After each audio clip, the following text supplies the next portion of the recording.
Howdy folks, welcome to the very first in-person video at Tumblr Central. It's going to be a Q&A video. It's also my first time ever filming a video like this, so please have patience and bear with me. If you enjoy the video, please feel free to drop a like, comment, and subscribe to the channel if you haven't already. Can you tell us a bit about your life and who you are as a person? For example, if you have a job besides YouTube, what state you live in, any hobbies or interests, etc. So thank you, Julia, for a great first question.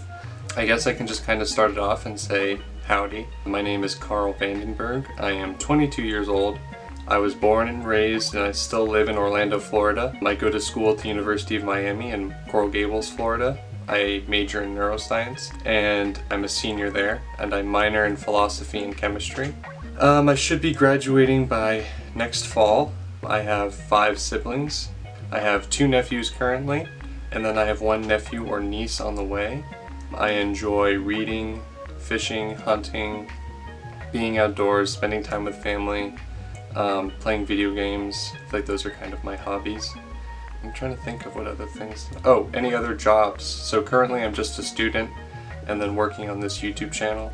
In terms of any other jobs I've had in the past, in high school I worked as a pizza delivery boy for Papa John's briefly. So I guess that would be another job I've had, but I currently do not have that job. I'm just a student and then I make these videos on the side. What does it take to make a daily upload? Time, software, text-to-speech, etc. So for me to make a daily upload, it takes an iPhone, Dropbox, your Mac, and a computer that runs Windows. So it is gathering images on my phone from Tumblr and then sometimes from Reddit or Instagram. Sorry, I'm using my hands, but they're not in frame. So using my phone to gather images from Tumblr, sometimes Reddit or Instagram, putting those on your Windows laptop, downloading Balboca and typing the script into Balboca and then having the read the voice over it so that you can hear any weird pauses, or if the voice is not saying a word correctly, you can fix that. And then downloading that voice and saving it to Dropbox so that the voice and the images are all together. And then on your Mac, using Final Cut, I overlay the voice and the images so that you get the kind of final product that you get. And I would say that the whole thing probably takes about a day with plenty of time. Not really pushing it. It probably could be something that you could crank out in like 3 to 4 hours if you were really just doing nothing else, but I kind of just take the whole day, and I kind of prepared myself and gave some kind of leeway in between so that I have more time to do some things. So it probably takes a couple hours each day, but that's kind of the process for me for making a daily upload. Do you, ellipses, shudders, swear? That's a very good question. And of course I would never, ever do that. Every time I try to swear in real life, it comes out as an oof or a bababooey. It's actually really weird. I don't know why it happens, like, babooey. Bababooey. See, it just all is oof and bababooey. I don't know how it happens. So, as much as I try to swear in real life, it gets censored out. So, I've just kind of given up at this point, so I never swear, no. But great question. Moving on. Alright, so question number 4. It is from Geek Myths, and it's asking me what my favorite color is. My favorite color is going to be a basic one. I think it's going to upset a lot of you, but it's blue. And I just can't fight it. It's my favorite color. So to try to get some credibility back, I'm going to do my top 3 favorite colors. And it's going to be blue, purple, and green. I feel like purple is kind of like kind of a low-key favorite color. So if you think blue's basic, then my next favorite is purple. And that should satisfy you. Do you like the black parts of Oreos or the white parts of Oreos? First of all, great question. This is really the stuff that you all want to know when asking me Q&As. So I would say that when I was younger, immature, unsophisticated, I preferred only the white parts of the Oreos. I didn't need to eat the black part because, the white part was obviously the best to me. As I've grown and I've become more sophisticated and I've attended college and things like that, where I really kind of increase my sophistication levels, I would say that you have to eat them together. You can't take one part of the Oreo and have it be as good as having them combined. So it's really the combination of black and white that makes an Oreo so delicious. You can't break it down into its parts. Are you part of the LGBTQIA+ community? Do you have a special someone? Do you actually know how happy these videos make me? They brighten my day whenever I see them, and I get very happy when you ask us how we're doing. I watch them while getting ready in the morning, and they give me positive vibes. So first of all, Madeline, I'll start backwards. I didn't know how happy these videos made you, but I'm very happy that I could give you positive vibes and brighten your day. So that's very special to me, and I really appreciate you saying that. Am I a member of the LGBTQIA+ community? I am not, but I try to find in each video posts that are positive about the LGBTQIA+ community, just so that you all can have, I just feel like there's a lot of negativity out there sometimes around the community, and I want some source of positive and like happy messages, and maybe it's like sometimes funny messages from the community. So I do try to actively include those in my posts, just so that regardless of what you identify as, if you're watching the videos, there's something in there that you can kind of relate to. And do I have a special someone? That's the last question. Yes, I do have a special someone. Her name is Claire. I met her in my freshman year of college, and we've been together ever since. So we've been together for 3 years, and maybe I can put a picture of her like right here. I guess right there. I'll put a picture of us together. Yeah. So that's my special someone. But thank you for your questions, Madeline. I really appreciate that, and I again really appreciate your final part about the videos making a big impact on your day. It's very, very much appreciated. So moving on to question 7. GIF or GIF? Well, I guess my pronunciation will answer that question immediately. GIF or GIF? GIF. Okay, so question 8 is from Potato Girl, and it's a multi-factored question. Favorite person on Tumblr? Number 1. Favorite food? Number 2. Coca-Cola or Pepsi? Number 3. Credit card number? Number 4. That one was a joke. Thank you for specifying. Favorite fast food place? Favorite kinds of Oreos? If you can't tell, I'm hungry. Thank you, Potato Girl, for your question. So favorite person on Tumblr? I'd probably have to go with Bad Jokes by Jeff. I think that he's really funny. He or she's really funny. I also love Pukacho. I think that both of those are probably my favorite. Favorite food? I'd probably have to go with like a red meat, like steak. I could kind of just eat steak every day. Coca-Cola or Pepsi? Don't drink soda, only water. Water is the only drink for me. Credit card number, it's going to be 6969 420 420 69 420. Favorite fast food place? I'm going to go with McDonald's. I think that'll be number 1. And then my favorite kind of Oreos is going to be double stuffed. Thank you for your questions, Potato Girl. Those are the important questions. How often do you browse Tumblr, and how much of said browsing is specifically for Tumblr Central content? I probably browse Tumblr 2 hours a day, and I would say an hour 45 is gathering Tumblr Central content, and then 15 is just kind of before and after, kind of goofing off and looking at other stuff on Tumblr. What are your opinions on water? Water is number 1. It's the best thing in the world. This is full of water, and I drink like 4 of these every day probably, if not more. So I love water. Water's the best. So refreshing. Water is pretty much the only thing that I drink. I don't really drink anything else. So I love water. Thank you for asking, Joshua Johnson. Any tips on how to rock a stash? Asking for a friend. You know, a lot of people in my life are telling me that I'm not really rocking the stash. You know, some say that it's kind of a pitiful excuse for a mustache, which, you know, I don't disagree with. So any tips for rocking a stash? I would say that in order to really rock a stash, you have to understand that it's probably not the greatest stash in the world, but just be happy with what you got. So I know that my mustache isn't, you know, perfect or amazing, but I'm happy that I can at least grow a little something something. So just be happy with the mustache that you got, and that's your best tip to rocking a stash. I wish that I had more. Question number 12 is from Half and Half, and it is, what's your favorite kind of flower? That's a great question, Half and Half. I would say that my favorite kind of flower is a gardenia. It is very beautiful, and it also has a wonderful smell. So we have gardenia bushes in my backyard, and they don't bloom very often, but when they do, they smell amazing and they look beautiful. How's it like starting from scratch again with this channel? I would say that so far it's been amazing, the amount of support that I've gotten from you all. It was kind of a couple days in, and then all of a sudden it was like a lot of the fans that I had accumulated at Cowbelly just kind of came over here, and it was like all within a couple of days. So it was like this huge outpouring of support that I really appreciated. and I was kind of hoping would happen. Like I was hoping that you guys would find me and that I would have like this fan base come and support me. So I've been like, that part is awesome. At the same time, it is frustrating because I know, you know, what I can do, and all it is that it's like, it's out of my hands. So basically my videos have to get into YouTube's algorithm and be pushed to the right people. And so it's kind of, you know, there's not as much that I can do. You know, I try my best on each video, but obviously the algorithm will do what it does. And so, you know, it doesn't necessarily always pick up my videos. So I know, seeing Tumblr Reads and like these other, you know, Tumblr YouTubers, I know that I can, I know I can get larger and get bigger. It's just going to be a slow process. I know that there's a lot of people out there that would really like the videos. It's just going to be a matter of getting the videos to them, and that's kind of out of my hands with the algorithm. So question number 14 is from Thor, Son of Odin, and it's asking who my favorite superhero is and why. I'm guessing that your favorite superhero is Thor, Son of Odin, which is awesome. And the DC world, I would probably say Aquaman, just because I always thought that like being in control of the ocean and all the ocean creatures was really cool.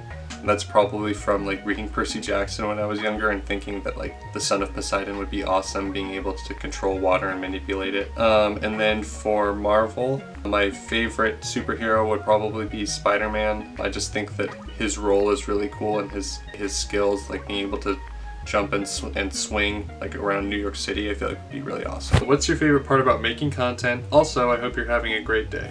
Thank you, Forest Fox. I hope that you are having a great day as well. I would say that my favorite part about making content has been interacting with you all, whether it be in comments or the community tab, on the subreddit now, just in any way interacting with you guys, talking to you, and seeing how large of an impact the content that I put out can have on you guys, and like you said, brightens your day and things like that. So I would say that's probably my favorite part about making the content, is the reaction you guys have to it, and then the relationships that build inside of our community.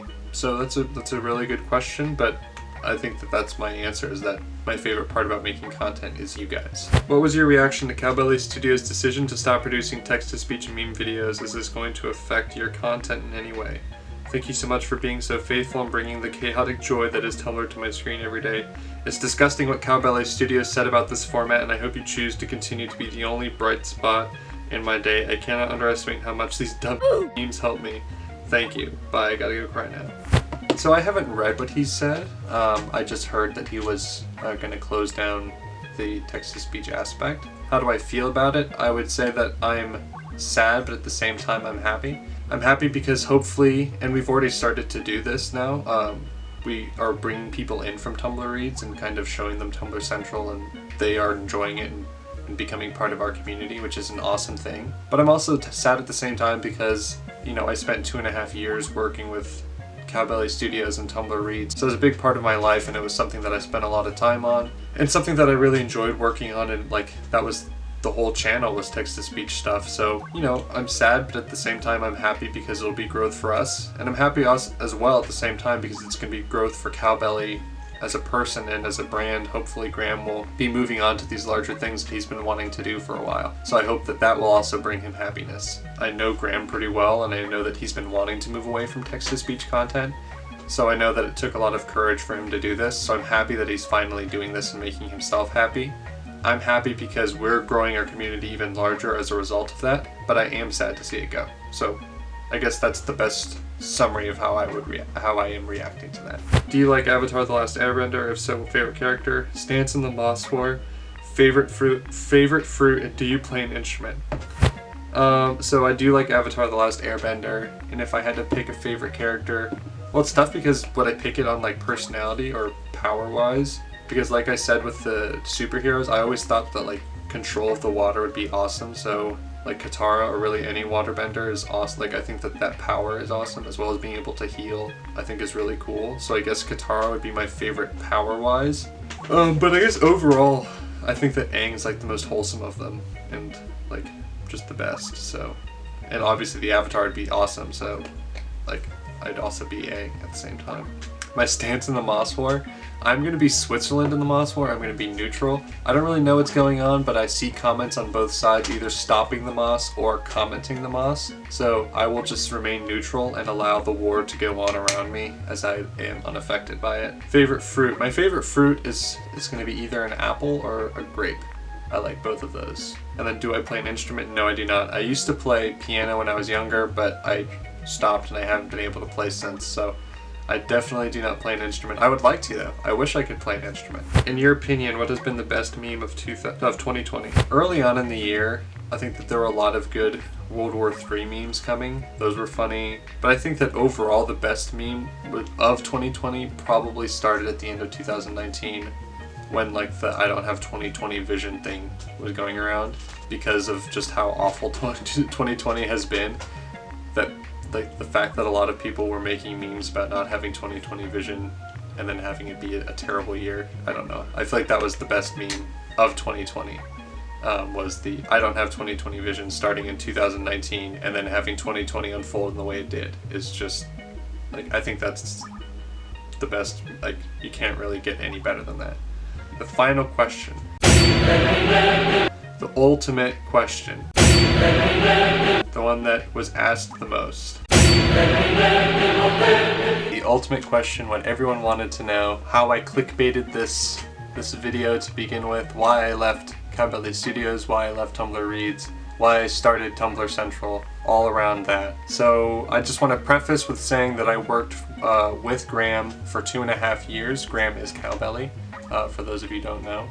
And there's no beef between him and I. There is still a really strong friendship. When I go back to Miami, we'll have dinner together. So it was nothing to do with Graham on a friendship level, on a personal level. It was all things that I kind of decided on. And it was a move I decided to make, not because of how Graham treated me or because of my relationship with him, but because of external factors. So I started working with Tumblr content on Tumblr Awards, which was a Tumblr series, I believe, on Cowbelly. Basically, Graham came to me with the idea of a Tumblr series, and I thought that was a good idea. We tested it out, and the first one did really well. I think it got like 1 million views. And that's kind of how I got introduced to Tumblr content. Before that, I hadn't really done much Tumblr content or seen much Tumblr content. So through that whole process, we saw that there was a lot of support for the videos. A lot of people enjoyed the videos. They would get a lot of views, lots of comments, lots of likes, kind of showing us how popular they were. And so that led to me eventually pitching to Graham the idea of a Tumblr-oriented channel. So my idea was to call it Tumblr Trophies. He called it Tumblr Reads, and you all know it as Tumblr Reads. And basically, I ran that. I started off with Tumblr Awards day one, and I ran it all the way through till it got to Tumblr Reads, and I ran Tumblr Reads all the way through to October 2020. I basically worked my way all the way up the ladder till I was Graham's right-hand man. So I was running Cowbelly Studios at the same time as I was running Tumblr Reads. Cowbelly Studios is his big main meme channel, which has 1.5 million subscribers, whereas Tumblr Reads only has about 100,000. So it was something that I felt as though I could manage at the same time. So one of the main reasons I left was because I wanted to be able to have an interaction with the channel that I couldn't have unless I owned a channel. And so that was one big reason that I left and formed Tumblr Central, was because I wanted a place where I was in charge of the content, where I could interact with the community in a way that I wanted. Not that Graham limited me, but ultimately it's his channel, so he can do it with it what he wants, and I respect that. So I have to go and form a new place, a new channel, where I can be my own boss and I can decide what content goes out, and interact with the community in the ways that I want, which is what I've done. I post in the community tab a lot. I try to respond to a lot of your comments, and I'm able to make videos like this, Q&A videos where you all get to know me more. So that was a big factor in me deciding to leave. Another big factor was that because I was running both channels at the same time, it was a lot of stress. Basically, I was coordinating with people that were gathering the memes, gathering the Tumblr posts. Well, I was gathering the Tumblr posts.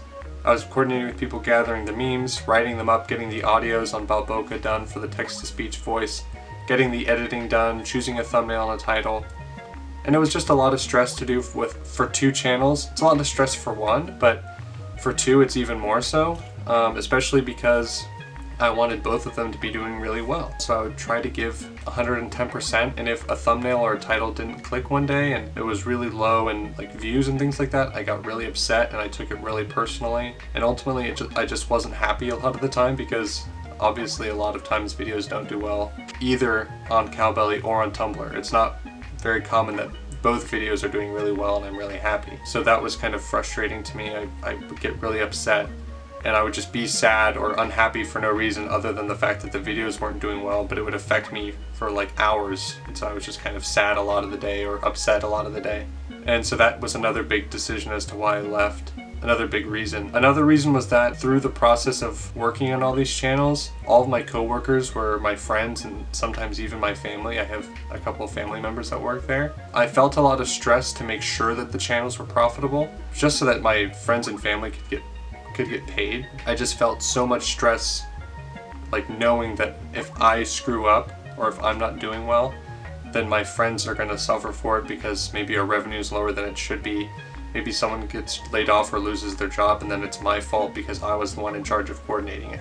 And basically it just got to the point where I didn't want to do that anymore.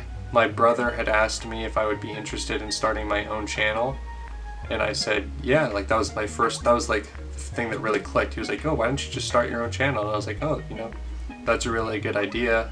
I never thought of that before. That would kind of solve a lot of these problems. So he kind of inspired me to you know, be where I am today. And he gave me I think about like $1,000 to try and buy some of the equipment that I needed and to try to get promotions and marketing and things like that, which I've used, and that was very kind and I appreciate him for that. I believe that answers all the questions. I want to thank everyone for the questions submitted. If I didn't get to your question, then I apologize. Filming something like this, I didn't want to overdo it or make it too long. I want to thank you all for watching this Q&A. I hope that you all learned something about myself that you didn't know before. Peace out, guys.